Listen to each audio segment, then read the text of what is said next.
to Doodling with Purpose, your week-by-week guide to learning hieroglyphics. And so far we've been doing hieroglyphics like this, where symbols are letters. When you see a vulture, you're pronouncing it ah. That came from all the way back in lesson 1.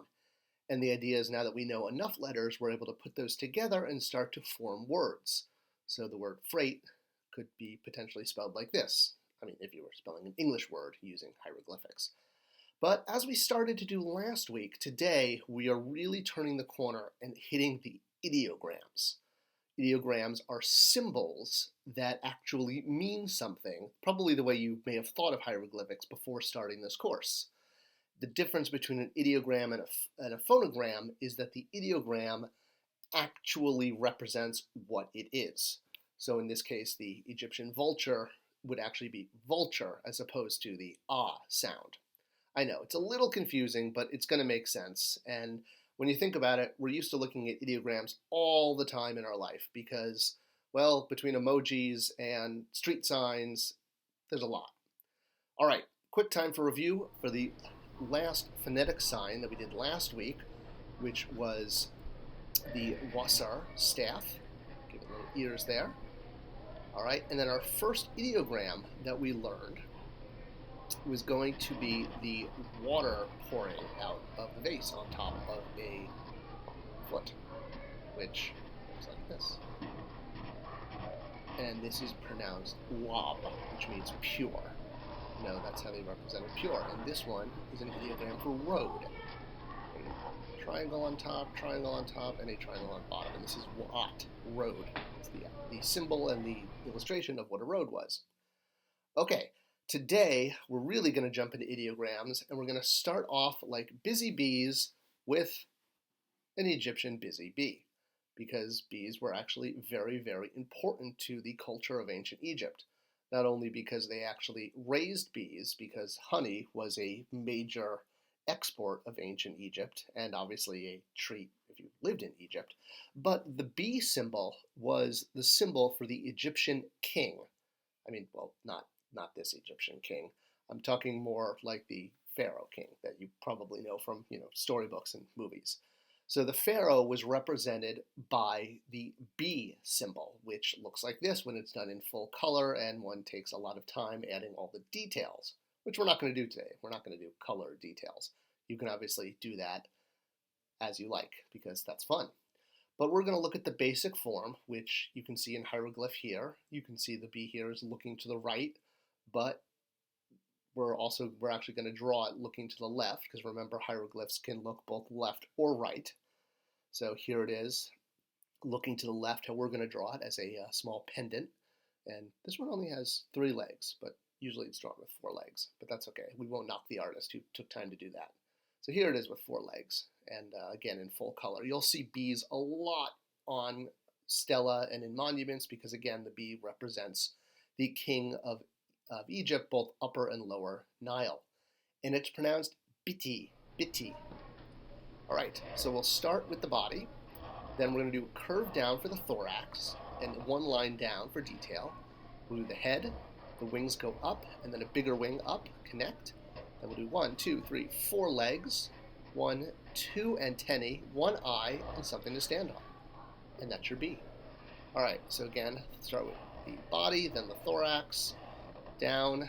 Now we're going to do the wings up and up. We're going to do the head looking down. 1, 2, 3, 4 legs, 1, 2 antennae, something to stand on. All right, one more time.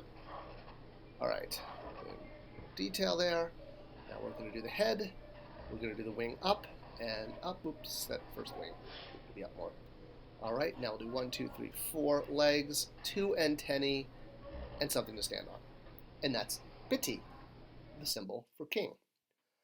All right, now we are going to do Egyptian heart.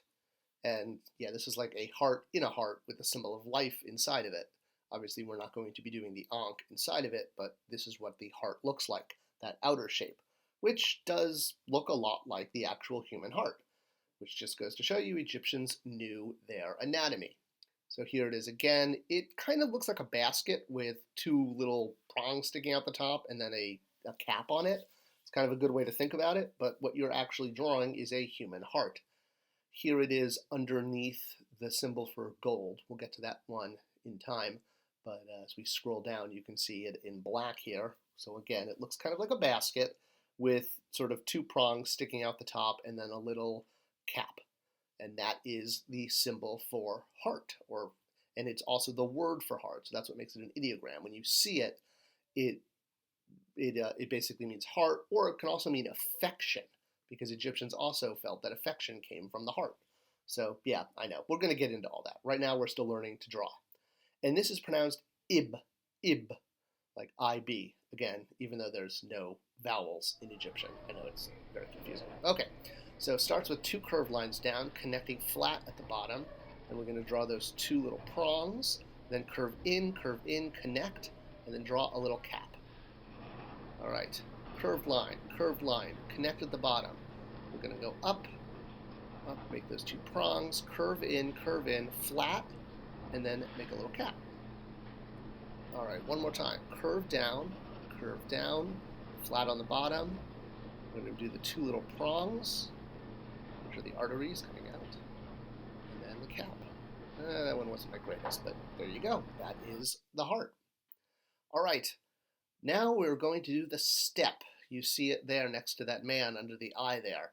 The step is important because this is the word Osiris, and we won't get into how Osiris is pronounced here, but you'll see this a lot because Osiris is one of the most important Egyptian deities, so learning the step here is very important because it gets used in the word Osiris, and it's pronounced st.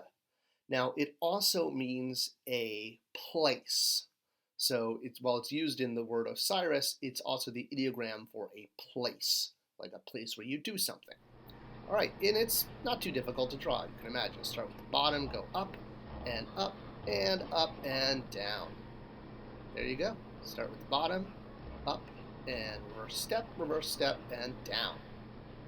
One more time. We'll start with the bottom, go up and up one more time, and connect. And that's st, place. All right, you kind of getting ideograms? I know, it's confusing between ideograms and phonograms, and we'll get more into that as the weeks go. And we're going to start to open up to more words and eventually getting to actually be reading ancient Egyptian and, writing out entire words. So, but first step is learning the letters and the ideograms. So we'll continue doing that. But next week, being episode 50, we're going to do some people. We've never done people before. So that'll be a fun treat for episode 50. Join us next week for that monumental episode. Gosh, 50 weeks. That's almost a year. That's great. Congratulations. That's a lot of dedication you have. And we'll keep going because there's more ideograms, there is more symbols, and we're going to enjoy this because this is fun. It's doodling with purpose. And if you like it, give it a like because it tells YouTube to share it with other people. And we like sharing knowledge. All right, thanks for watching. I'll see you guys next week for episode 50.